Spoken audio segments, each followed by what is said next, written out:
Order. Questions to the Prime Minister. Mr. George Howarth. Question number one, Mr. Speaker. The Prime Minister. Thank you, Mr. Speaker. Mr. Speaker, tomorrow marks the one-year anniversary of the Westminster terrorist attack. It was a sick and depraved attack on the streets of our capital. But what I remember most is the exceptional bravery of our police and security services, who risked their lives to keep us safe. I know members will be attending the events tomorrow and over the weekend to mark this tragic anniversary. Mr. Speaker, I'm sure the whole House will also wish to join me in expressing our sincere condolences to the family and friends of the Red Arrows engineer who tragically died in the aircraft incident at RAF Valley yesterday. I know members across the House also will wish to join me in congratulating Andrea Zafirakou, who recently won the Global Teacher Prize. It is a fitting tribute for everything she has done, and I look forward to meeting her shortly to congratulate her in person. Mr. Speaker, this morning I had meetings with ministerial colleagues and others, and in addition to my duties in this House, I shall have further such meetings later today. George Howarth. I'm sure, Mr. Speaker, the whole House would want to be associated with both the condolences and congratulations that the Prime Minister has just expressed. Since 2010, Merseyside Police have lost 1,084 police officers. In 2017, crime in Knowsley went up by 18.5%, and there were 21 firearm discharges, one of which resulted in a fatality. And across the Force area, there were 94 firearm discharges with 4 fatalities. Local MPs have met Home Office ministers, but no extra resources have been provided. Will the Prime Minister arrange for the Home Secretary to meet with local MPs to discuss what additional support can be given to deal with this serious problem? Can I say to the honourable gentleman that in the Knowsley Safety Partnership with Merseyside Police, actually crime statistics in the constituency have fallen by 9% since the year ending June 2010. Since 2010. But I say to the right honourable gentleman, he obviously mentions some incidents which are of real concern, and I'm sure that the police are giving their full attention to those incidents. What we are doing is ensuring that overall, and he points at the Home Secretary, my right honourable friend, is ensuring that overall in the next year, not only are we protecting police budgets, but we will see with precept 450 million extra pounds being available to police forces across the country. Gareth Johnson. I associate myself with the Prime Minister's earlier comments. Mr. Speaker, Britain's ability to trade with the world has been curtailed by the EU now for over 40 years. However, we have now won the ability to sign our own trade agreements around the world. Mr. Speaker, does the Prime Minister agree with me that this is Brexit's greatest opportunity and ensures that we can embrace the globe as a truly proud international country once again?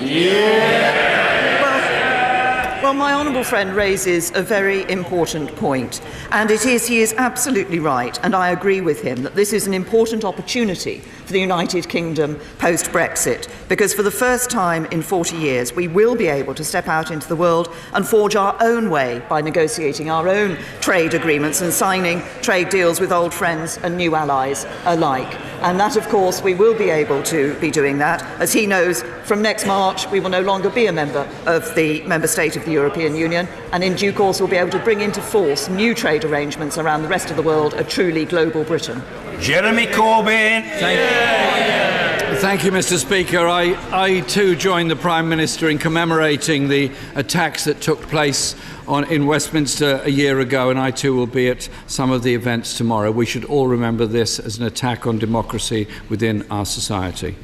I also join the Prime Minister in sending condolences to the friends and family of the Red Arrows engineer who sadly died yesterday, and we wish the pilot well in his recovery.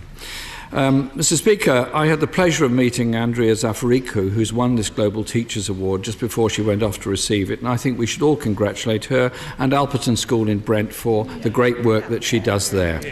And Mr. Speaker, today is the Kurdish New Year, Navroz. Can we wish all Kurdish people all around the world a happy, and particularly for those who are suffering so much in the conflict in Syria, a hope of peace in the year to come. Mr. Speaker, does the Prime Minister believe the collapse of Northamptonshire Council is the result of Conservative incompetence at a local level, or is it Conservative incompetence at a national level?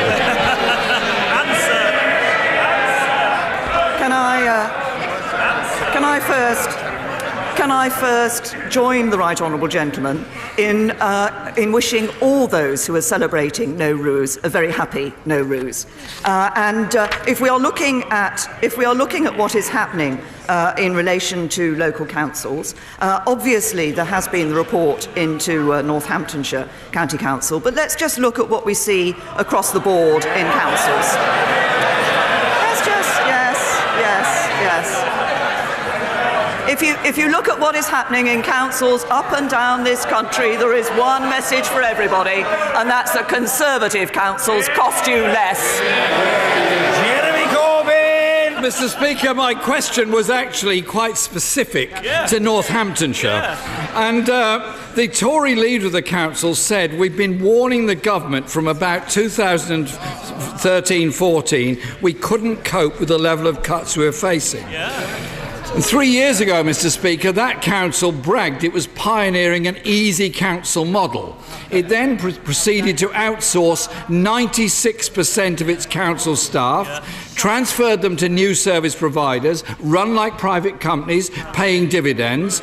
Now, that council has gone bust. Does the Prime Minister really believe that the slash and burn model for local government is really a good one?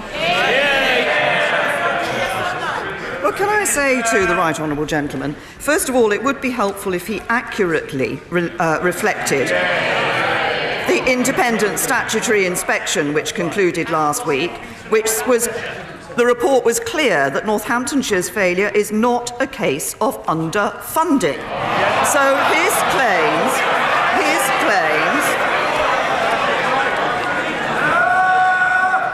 indeed, Northamptonshire's core spending power is set to rise by £14.5 million. So I say to the Right Honourable Gentleman, the attack that he is making, that this is all about the amount of money that government is providing, is not correct. What we are ensuring is that councils are able to provide good services up and down the country, and that's what we see with councils, Conservative councils up and down the country, costing people less than Labour. Jeremy Corbyn! The problem is that Northamptonshire has gone bust, and it's caused by the Conservative government and the Conservative council. And it's a model, Mr. Speaker, that is still being used by Barnet Borough Council, until very recently run by the Conservatives. They lost control of it this week, where Capita holds contracts with an estimated value of £500 million. What has Barnet done? Cut council staff every year and increase spending on consultants every year. Government cuts mean councils across England are facing a £5.8 billion funding gap by 2020. So with hindsight, does the Prime Minister really believe it was right to prioritise tax cuts for the super rich and big business?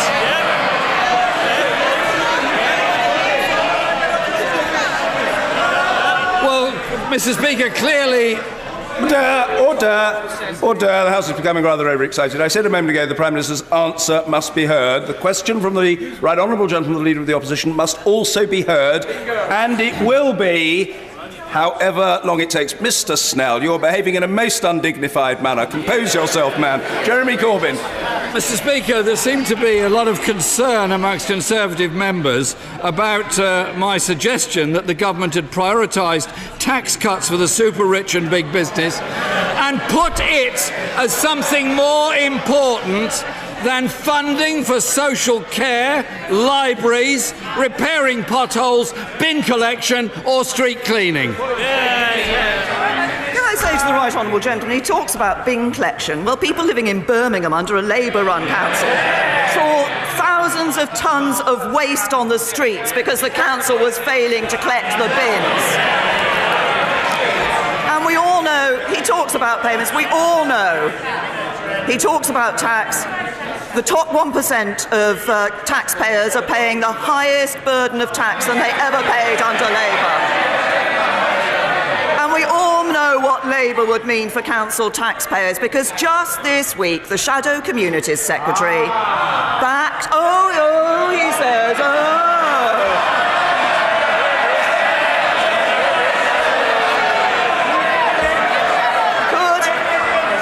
Could that be because he doesn't want people to know what he's supporting?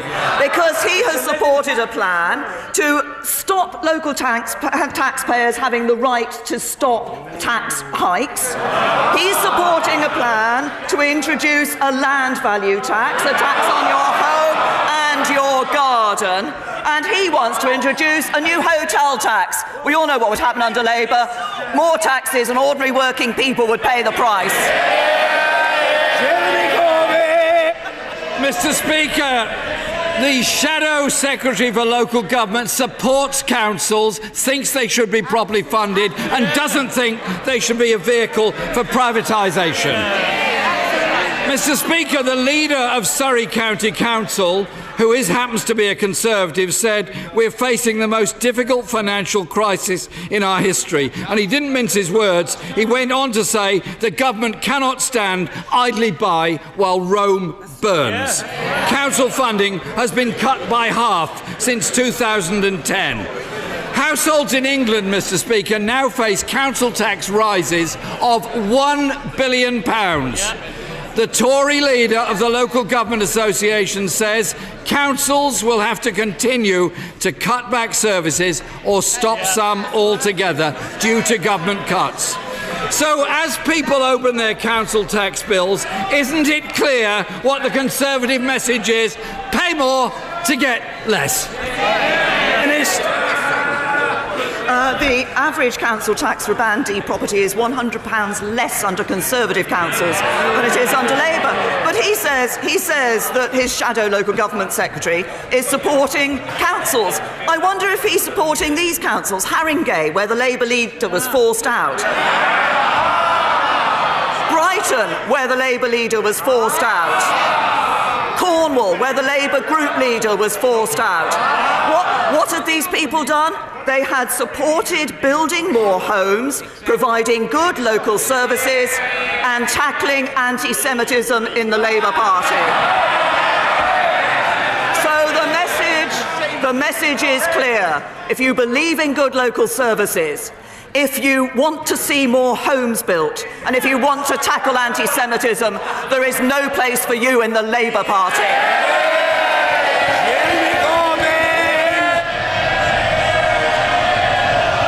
Mr. Speaker, Labour councils build houses, Conservative councils privatise. And Mr. Order. There's a very raucous atmosphere. I've said it before, I say it again. Backbench members should seek to imitate the Zen-like calm of the father of the house, who's an example to us all. Jeremy Corbyn! We all admire Zen, Mr. Speaker. Pay more for less is what the Conservative message is. In Leicestershire, the County Council is pushing through £50 million worth of cuts and council tax increases of 6%. Their deputy leader blamed chronically low government funding. That's the Tory message. Pay more to get less. But it's not just households, Mr. Speaker. The average small shop will see their rates bill increase by £3,600. Empty shops suck the whole life out of our high streets and local communities. So why is the Prime Minister presiding over a government that is tearing the heart out of our local high streets? First of all, we've provided extra support for small businesses in relation to business rates. Secondly, he talks about Labour councils building homes. Well, actually, we've seen more council homes being built under this government than under 13 years of a Labour government. And he talks about what councillors are saying at local level. Well, I'm pleased to say that yesterday, 2 Labour councillors from Ashfield District Council joined the Conservatives. And what did one of them say? They said, both locally and nationally, the Labour Party has been taken over by the hard left, who are more interested in fighting internal ideological battles than standing up for the priorities of working men and women. Conservatives will always welcome people who care about their local area, and we will always stand up for people in their local area.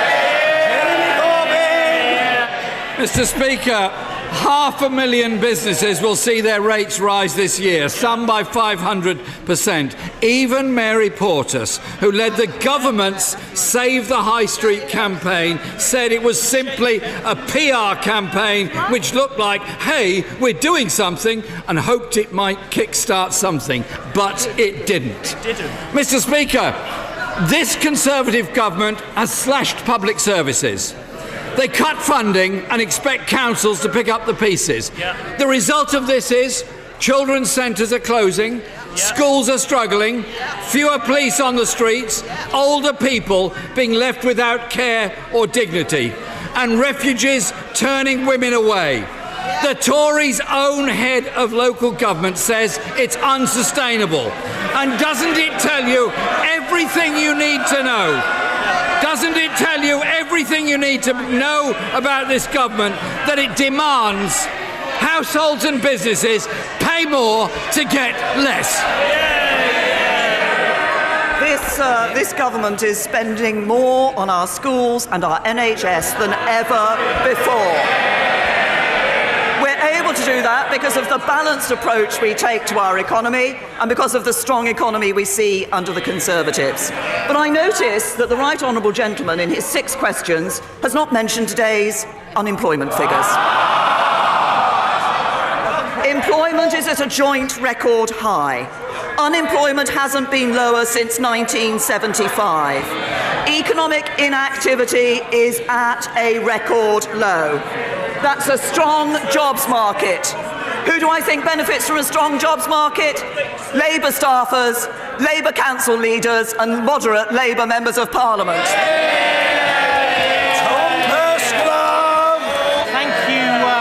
Mr. Speaker, and I can only assume that the Leader of the Opposition hasn't read the report about Northamptonshire County Council. I'd commend it to him. But worldwide, I want to focus on a different issue today. Worldwide, every minute, millions of throwaway paper coffee cups go to landfill. In order to solve it, we need industry, consumers and government to work together. And in that spirit, Amaray, a company in my constituency, have developed a fully recyclable alternative cup that can be easily recycled, unlike the current option. So will my right honourable friend join me in welcoming that innovation? And perhaps if she's around afterwards, I might be able to give one to her. Well,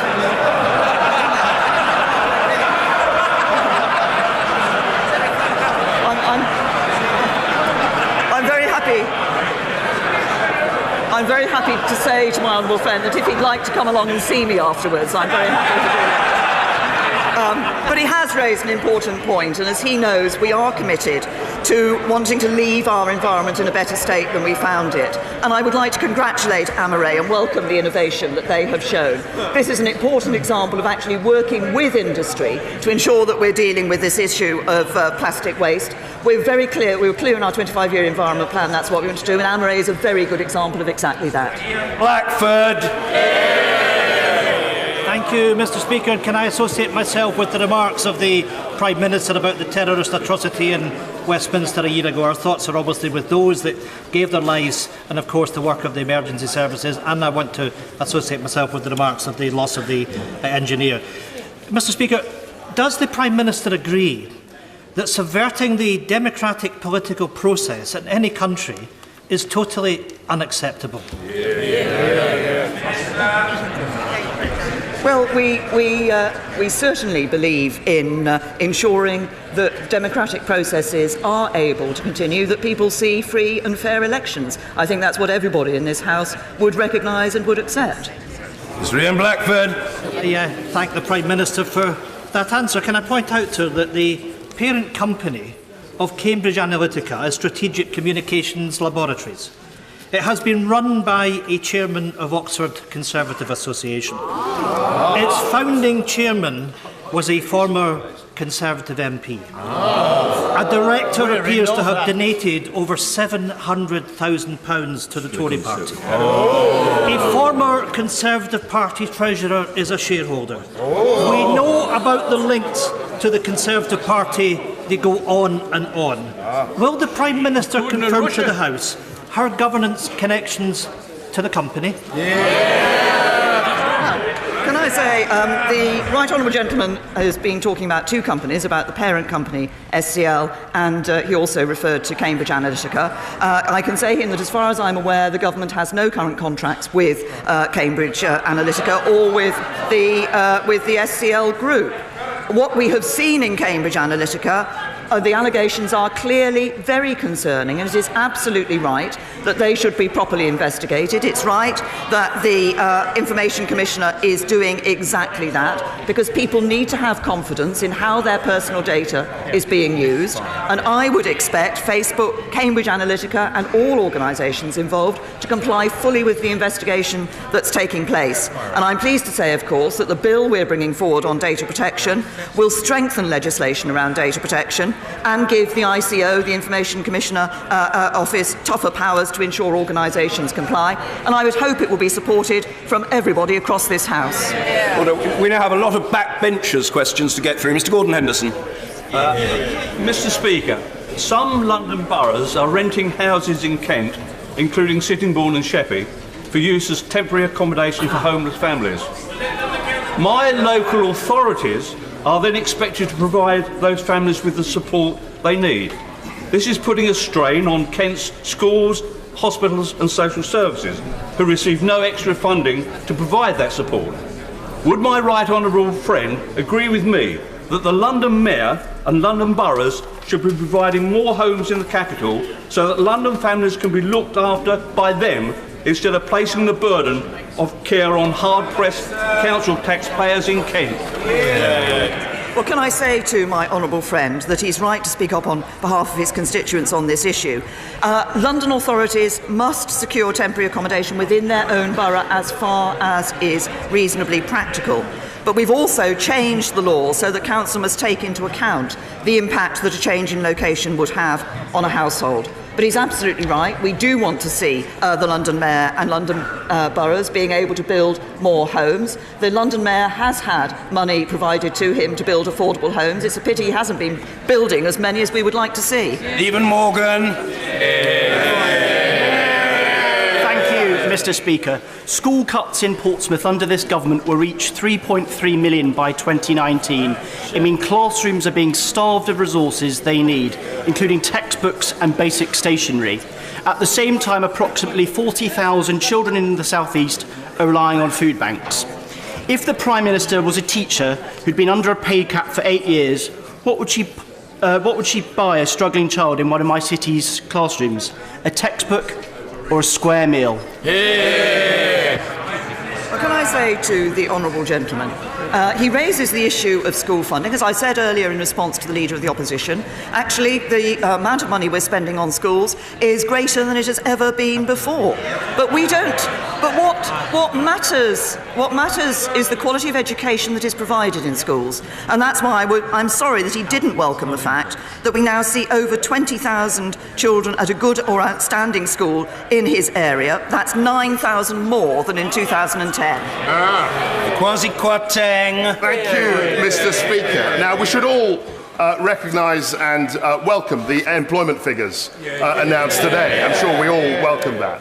But given the latest report that there are still unacceptably high levels of youth unemployment among ethnic communities in Britain, Will my right honourable friend explain to the House what the new £90 million fund will do to help young people into work? Well, my honourable friend raises a very important point, and of course we know these figures because of the race disparity audit which I commissioned when I became Prime Minister. It does show there's been progress, but we do need to do more, because 16 to 24-year-olds in other ethnic groups are twice as likely to be unemployed as their white peers. The £90 million that I've announced will help tackle those inequalities in youth employment. It's an initiative that will be run by the Big Lottery Fund, and it's going to identify the barriers to employment for those young people and then help them to overcome those barriers. I think that's incredibly important, and I was very pleased to visit Street League in Birmingham, which is already doing excellent work in this area. Ms. Louise Ellman. Thank you, Mr. Speaker. The war in Syria has now entered its 8th year. In recent weeks, over 1,000 people have been killed in eastern Ghouta, and in Afrin, hundreds of Kurds lie dead, and 200,000 civilians are desperately fleeing for their lives. Even the hospital has been attacked. What will the government do to help bring urgent humanitarian relief for those in such despair? Can I say to the Honourable Lady that we take the situation in eastern Ghouta very seriously indeed. It's why it's an issue that has been raised at the United Nations Security Council. My right honourable friend, the Foreign Secretary, has raised this issue with others as well. We need to ensure, we've been very clear about what needed to happen to ensure that people could be protected, that humanitarian aid could get in, and that those for whom it was necessary for them, because of their condition, to be given a safe passage to be able to do so, and we will continue to press this case. Michelle Donnellan. Thank you, Mr. Speaker. We recently interviewed a panel of university vice-chancellors on the Education Select Committee who failed to recognise that their salaries are outrageous, being twice that of the Prime Minister and mainly funded by the taxpayer and student debt. Given that these outrageous salaries are paid in even the poorest performing universities, will the Prime Minister confirm that this will be looked at in the post-18 education review? I say to my honourable friend, I think she's raised a point that others are concerned about as well. Of course, universities are autonomous from government, so it is up to them how they set their pay of their vice-chancellors and what level they set it at. But they should recognise that students and taxpayers are all contributing to our higher education system and expect value for money. The Office of Students, which has now been set up, will be acting to ensure greater transparency in relating to senior staff pay and requiring a justification for the total remuneration package that is awarded to the head of the provider and the provider's most senior staff. So we'll actually start now to see a light being shone very clearly on the issue that my honourable friend raises. Drew Hendry. Thank you, Mr. Speaker. Last week, the Agriculture and Fisheries Secretary, Anne Ruth Davidson, said, "The Prime Minister has been clear. Britain will leave the CFP as of March 2019. Now, the UK is staying in the fisheries policy, but with no say on quotas. The worst deal imaginable. What changed between last week and this week?" Can I say to the honourable gentleman that we will be working with the fishing industry, both fishermen and fish processors, to ensure that we do see a bright future for the fishing industry. And I want to see three things. We'll take back control of our waters. We will ensure that we don't see British fishermen unfairly denied access to other waters. And we want to rebuild our fishing industry. But that's a Conservative party that is committed to coming out of the Common Fisheries Policy. His party wants to stay in the Common Fisheries Policy. Victoria Prentice. Mr. Speaker, Charwell is really proud to be building 3 houses a day. Construction traffic is playing havoc with our road surfaces. Will the Prime Minister meet with me to discuss what more national government can do to help with inevitable growing pains? Well, can I first of all say to my honourable friend that I'm very happy to congratulate Charwell for the homes that they are building, but I recognise that this brings with it other challenges, and At budget, we more than doubled the Housing Infrastructure Fund with another £2.7 billion. And earlier today, my right honourable friend, the Housing Secretary, I'm pleased to say, announced a further 44 areas shortlisted for funding for major infrastructure projects worth £4.1 billion, with the potential to deliver 400,000 more homes. So I recognise the important role that infrastructure plays. That's why the government is delivering. Sir David Crosby. The Prime Minister was right to prevent members of the royal family and government ministers from attending the Football World Cup in Russia. But what is being done to safeguard everyday football fans in what was, in my view, already a dangerous place to watch football, even before the incident in Salisbury? What advice will be given to travelling English supporters, many of whom have already bought their tickets, and is she confident that adequate cooperation between our police and the Russian police will protect English fans? Well, I recognise the important issue that the honourable gentleman has raised, because we want British football fans to be able to be safe when they're enjoying watching the England team. We are currently working with the police, and the police are working very closely and looking at what arrangements will be in place to support the England football fans who do travel to Russia. And the Foreign Office will be carefully monitoring the situation and ensuring that advice is available to football fans so that they are aware of the circumstances that will be in Russia and what support will be available. Mrs Pauline Latham. Thank you, Mr Speaker. My right honourable friend will be aware that I've mentioned Jackie Woodcock, a terminally ill constituent of mine who set up the Dying to Work campaign.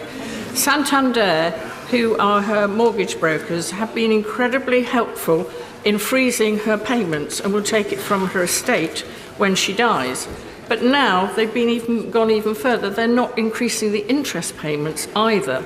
Would my right honourable friend agree that other banks should follow the caring and compassionate example set by Santander and encourage them to look after terminally ill people in the same way?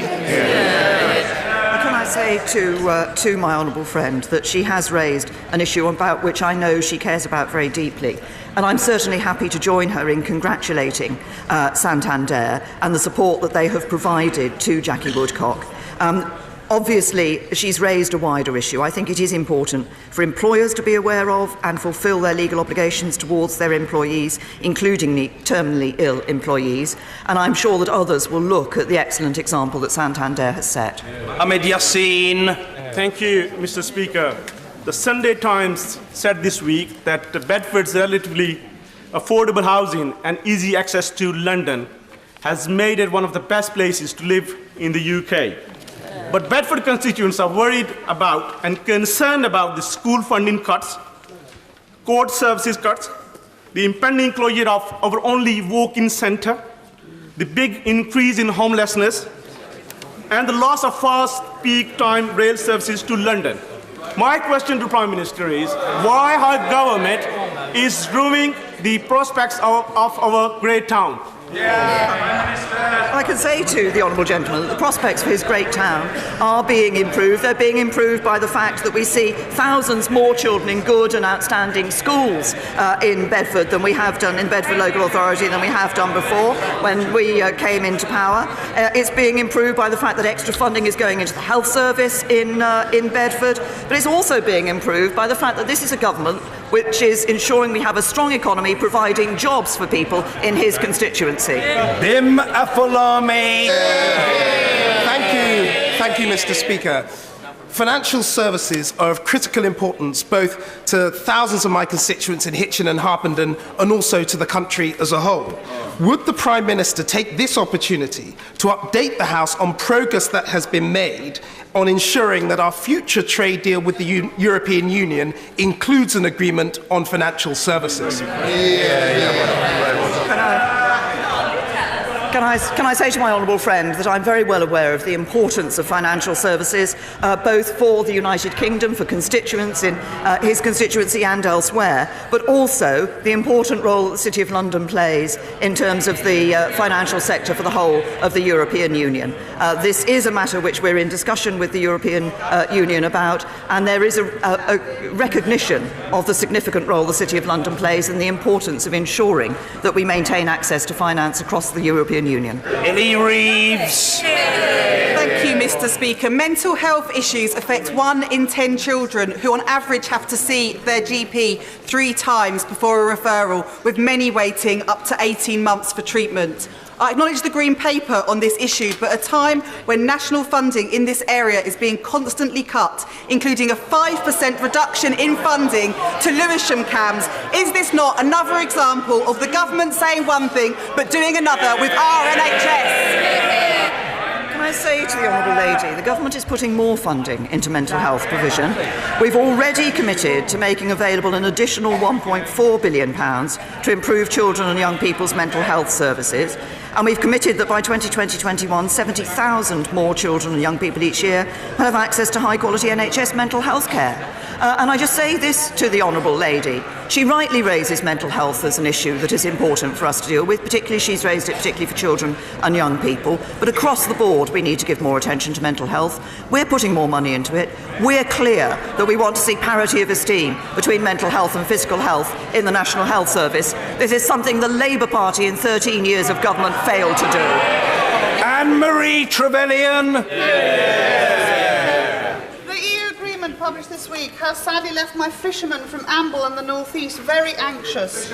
Whilst we will regain control of our fishing grounds at the end of the implementation period, which is great news, there is real concern in case our EU colleagues try to take advantage of our losing our voice in the CFP by altering discard rules or changing quota rules during the implementation period. Please, would the Prime Minister consider asking DEFRA to prepare a financial mitigation plan to protect our fleet until we get to 21, should we need to do so? Can I say to my honourable friend that the agreement, the implementation period is there so that people can have the certainty of being able to operate on the same basis until we reach the new partnership that we're negotiating. As I said earlier, that new partnership, for me, we want to take back control of our waters, but ensure that British fishermen are not unfairly denied access to other waters, and also ensure that we can rebuild our fishing industry. And I think that's important. What has been agreed, she mentioned quotas, what has been agreed is that the stability key will not be changed. So the quotas that British fishermen will be operating under will not be changed. But I know that DEFRA are looking actively at how we can ensure that we're not only maintaining our fishing industry, but that we enhance and rebuild it after we leave. Liz Saville-Roberts. This week, every party in Westminster took part in an international summit to challenge violence against women in politics. Online abuse dominated discussions. Last year, her government considered a statutory code of practice for social media corporations, holding them to account for the abusive content they publish.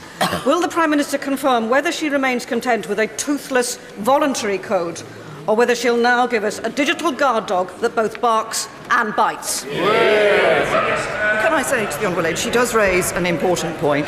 On all of these issues, we have taken the view that we sit down, first of all, with the industry. We work with them to see what they are willing to do on a voluntary basis. But they know that if that doesn't actually work, then we will look at legislation.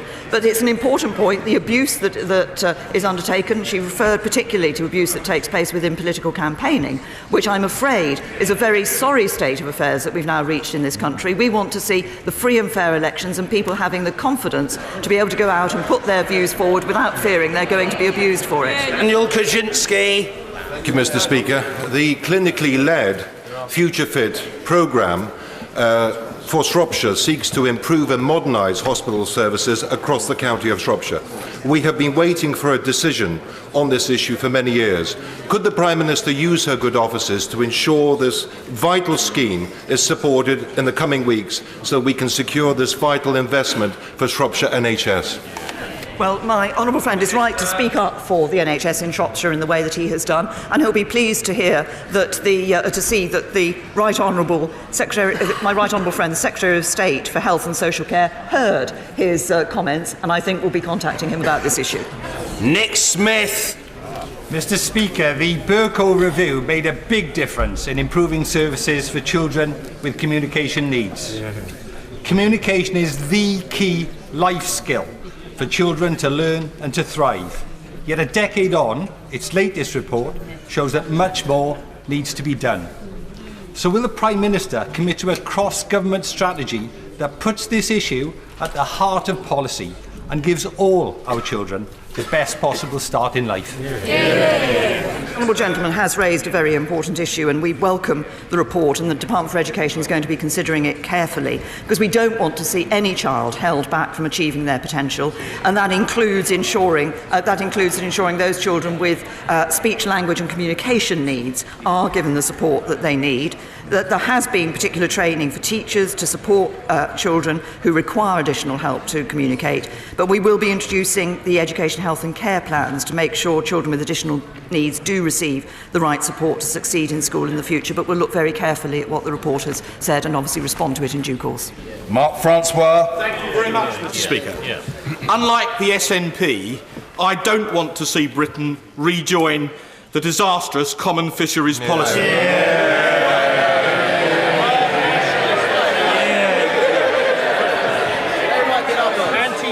But I do have some concerns about the fisheries aspects of the transitional agreement which has been provisionally agreed with the European Union. Before she travels to the European Council, can the Prime Minister reassure the House, and indeed fishing communities around the United Kingdom, that we will absolutely and unequivocally take back full control of our waters from 2021? Well, as I said earlier, the point about the implementation period is that it is the period during which people are able to move to make the changes necessary for the new economic partnership that we will have. It ensures that businesses, fishermen included, don't face two cliff edge changes in the way that they're operating.